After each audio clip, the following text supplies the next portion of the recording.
Assalamualaikum warahmatullahi wabarakatuh. Sebelumnya, perkenalkan nama saya Alia Nadia Paramita Rauf dengan NIM 442420011 dari program studi S1 Kimia, jurusan Kimia, Fakultas Matematika dan Ilmu Pengetahuan Alam Universitas Negeri Gorontalo.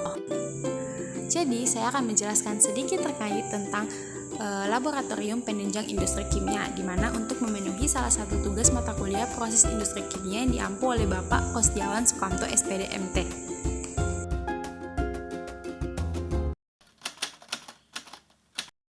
Baik, mungkin langsung saja pada pokok pembahasan kita, yaitu di mana kita akan membahas tentang laboratorium penunjang industri kimia.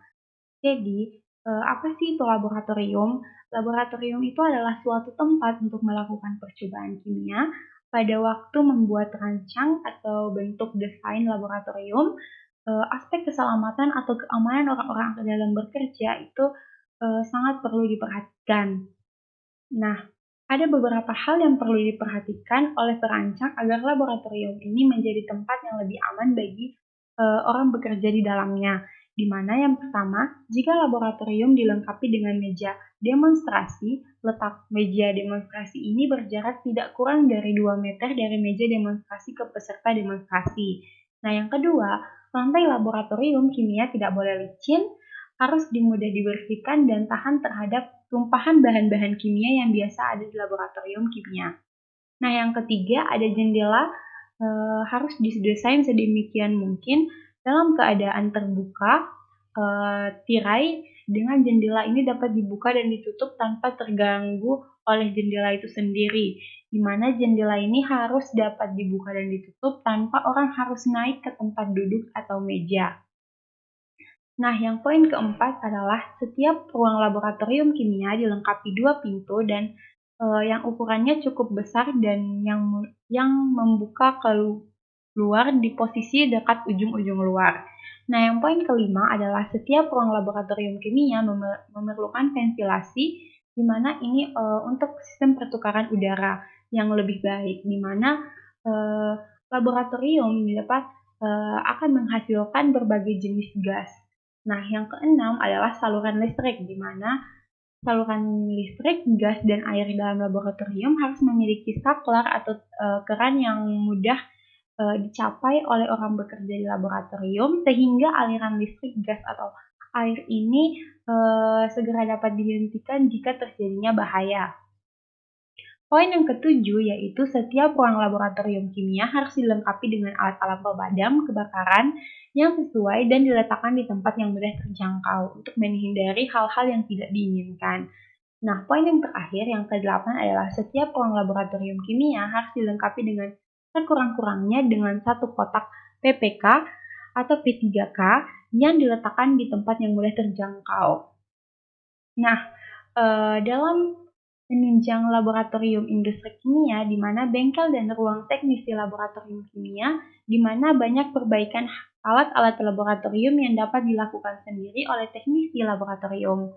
Laboratorium kimia sangat memerlukan ruang bengkel kecil, di mana di dalamnya terdapat perkakas pembengkelan esensial seperti gergaji besi, gergaji kayu, bor tangan, bor listrik, berbagai jenis tang, tikir, solder listrik, catok, dan lain-lain yang termasuk meja bengkel itu sendiri. Nah, kemudian ada sarana pendukung laboratorium kimia, di mana yang pertama itu ada pencurahan hujan atau shower, di mana ini untuk membilas ketika terjadi cipratan atau tumpahan pada bahan kimia di dalam yang dikena pada tubuh si peneliti. Yang kedua ada ventilasi, di mana ventilasi ini untuk meminimalisir atau menghilangkan bau atau hasil-hasil gas yang dihasilkan pada kegiatan-kegiatan laboratorium. Nah, yang ketiga ada wadah limbah atau wadah sampah, di mana ini akan mempermudah ketika kita membuang limbah sampah, entah itu bahan ataupun bekas apapun yang menghasilkan limbah ini agar tidak terjadi pencemaran atau reaksi-reaksi yang tidak diinginkan di dalam laboratorium.